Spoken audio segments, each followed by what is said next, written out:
데살로니가후서 마지막 시간입니다. 반복해서 말씀을 드리지만 데살로니가후서 1장은 핍박을 받고 있는 성도들을 격려하고 2장은 주님의 재림에 대해서 올바른 가르침을 주고 있다고 했습니다. 그리고 마지막 3장은 재림을 기다리는 성도들이 일상의 삶에서 충실히 살아가도록 교훈을 주고 있는 내용입니다. 그 중에 어제는 주님의 재림을 기다리는 데살로니가 성도들에게 규모 있고 또 순종하는 삶을 살 것을 권면하고 있습니다. 주님이 곧 다시 오실 것이라 하는 것을 믿고 그것을 간절히 기다리는 가운데 이 잘못된 열정을 가지고 거기에 사로잡혀 있었던 사람들이었습니다. 그래서 생업을 포기하고 일도 하지 않고 무절제한 삶을 살았던 사람들이 몇몇 있었던 것입니다. 그들은 재림을 기다리는 성도로서 이 세상에서 어떻게 살아야 하는지를 잘 알지 못했던 것입니다. 규모 있는 생활을 위해서는 올바른 삶의 본을 따라야 하고 자신의 일에 힘써야 한다고 했습니다. 그리고 이런 사람들을 향한 징계도 필요하다고 했습니다. 오늘 본문에서는 데살로니가 후서를 마무리하면서 사도 바울이 성도들에게 마지막 인사를 하고 있습니다. 그러면서 친필로 하는 문안 인사와 함께 축도를 하는 것이죠. 이런 인사는 사도 바울의 편지 마지막 부분에 흔히 있는 내용입니다.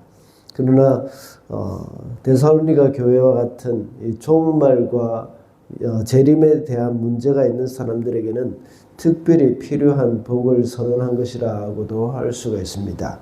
그래서 오늘은 말세에 필요한 복이라는 제목으로 말씀을 살펴보겠습니다. 첫째로 말세를 살아가는 성도에게는 평화의 복이 필요합니다. 16절 말씀입니다.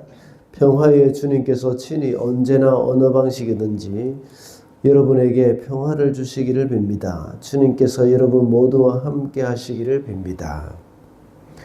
방금 읽은 16절에서는 평화의 출처가 분명히 나와 있습니다. 평화의 출처가 어디입니까? 바로 예수님입니다. 평화의 주님께서 여러분에게 평화를 주시기를 원한다고 말씀하고 있습니다. 우리 가운데 오는 평화는 세상이 주는 것이 아니라 주님이 주시는 것입니다. 세상이 주는 평화는 모든 것이 갖추어져 있고 안전이 보장되어 있을 때에만 옵니다. 그러나 주님이 주시는 평화는 우리의 외부 상황과는 상관없이 오는 평화입니다. 이런 평화는 주님만이 주실 수 있는 평화입니다. 그 이유가 무엇입니까? 주님이 우리에게 주신 믿음 때문입니다. 이것은 믿음은 하나님의 선물이라고 했습니다. 주님을 향한 믿음을 가진 자만이 평화를 누릴 수가 있습니다. 주님의 재림이 다가오고 말세가 되면 초조해지고 또 평안이 없는 사람들이 있습니다. 그들에게는 주님이 주신 믿음이 없기 때문이죠. 믿음이 없는 사람들이 죽음을 두려워하는 것이나 마찬가지입니다. 믿음이 있는 사람들은 죽으면 천국 가서 영원한 안식을 누릴 수 있다는 소망이 있기 때문에 죽음 앞에서 두려워하거나 또 초조하지 않습니다. 마지막 시대를 살아가는 우리는 이와 같이 주님이 주시는 평화가 필요합니다. 계속적인 자연재해가 일어나고 있고 그 자연재해의 강도가 날이 갈수록 더 커지는 상황입니다. 잠시도 평안할 날이 없는 오늘날입니다. 이런 시대에 필요한 것이 바로 주님이 주시는 평화이죠. 자연재해가 없는 안전한 나라가 없기 때문에 얻는 평화가 아닙니다. 평화의 주님으로부터 오는 것이기 때문에 우리에게 평화가 있는 것입니다. 그러므로 마지막 때를 살아가는 우리는 참된 평화를 구하면서 하나님 앞에 살아야 하겠습니다. 둘째로 말세를 살아가는 성도에게는 임마누엘의 복이 필요합니다. 16절을 한 번 더 읽어보겠습니다.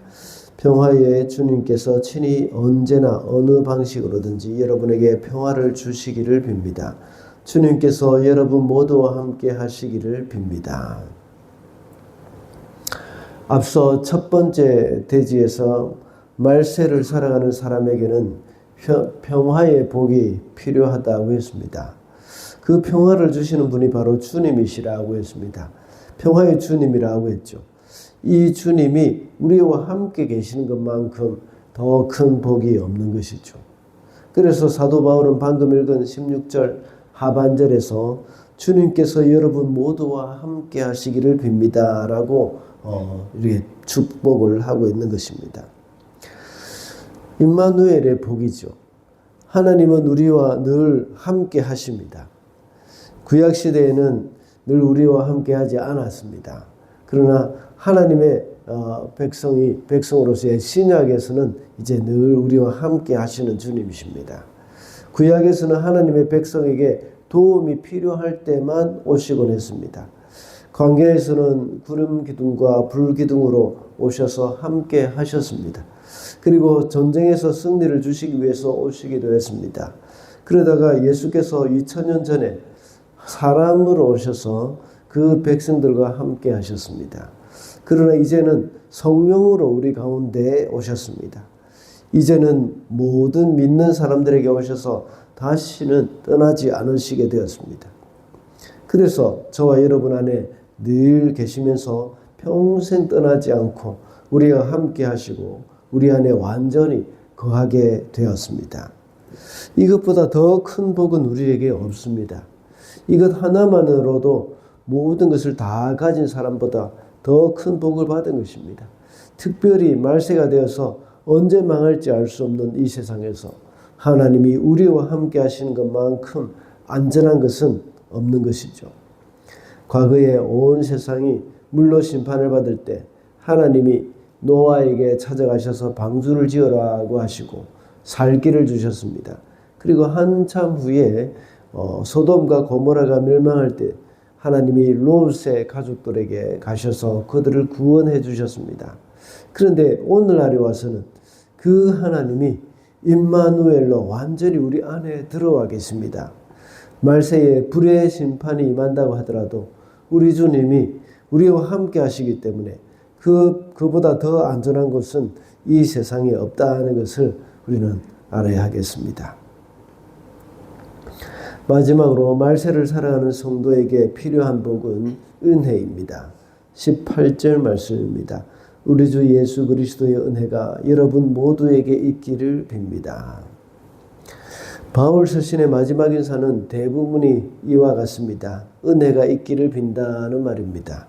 앞서 데살로니가 전서 마지막 인사도 동일했습니다. 이 세상에서 주님의 은혜가 필요 없는 사람은 아무도 없기 때문입니다. 특별히 죄인들에게는 은혜가 없으면 하나님을 만날 수도 없으며 구원도 얻을 수 없습니다. 구원을 포함한 우리가 받은 모든 은혜, 모든 것은 바로 주 예수 그리스도의 은혜로 받은 것입니다. 우리가 누리는 시간과 또 생명, 모든 것이 하나님의 은혜입니다. 방금 읽은 18절에서 사도 바울은 그 은혜가 여러분 모두에게 있기를 빈다고 말합니다. 여러분 모두라는 말은 바로 데살로니가 교회 성도 모든 사람들을 가리키는 것이죠. 그 중에 성숙하고 모든 사람들에게 본이 되고 다른 지역에까지도 아름다운 소문이 퍼지게 했던 그런 성도들에게만 해당되는 것이 아닙니다. 어제 우리가 살펴봤던 그런 무절제하고 규모 없이 행하여 교회 안에서 문제를 일으키는 사람들, 그 사람들도 역시 거기에 포함이 됩니다. 이런 사람들에게도 역시 하나님의 은혜가 있어야 한다는 것을 말씀하고 있습니다. 오히려 이렇게 행하는 사람들에게는 더욱더 필요한 것이 바로 은혜죠. 은혜라는 것은 받을 자격이 없는 사람들에게 값없이 주는 것이 바로 은혜이기 때문입니다. 어제 우리가 살펴본 본문 11절과 같이 일은 하지 않고 일을 만들기만 하는 사람에게도 역시 은혜가 필요합니다. 그와 같이 우리가 생각하기에 우리의 지체들 중에 아직 신앙이 어리고 교회를 힘들게 만드는 사람들도 역시 하나님의 은혜를 받아야 할 대상임을 우리가 늘 기억해야겠습니다. 그런 부류의 사람들 중에 혹시 나 자신도 포함이 될 수도 있다는 그런 생각을 우리는 늘 가지고 있어야 하겠습니다. 말씀을 맺겠습니다. 오늘은 말세에 필요한 복이라는 제목으로 말씀을 살펴봤습니다. 말세를 살아가는 성도에게는 평화의 복이 필요하고 임마누엘의 복이 필요하다고 했습니다. 그리고 말세를 살아가는 성도에게 필요한 복은 바로 은혜라고 했습니다. 오늘 하루도 살아가면서 주님이 주시는 그 복을 누리며 살아가는 저와 여러분이 되시기를 바랍니다.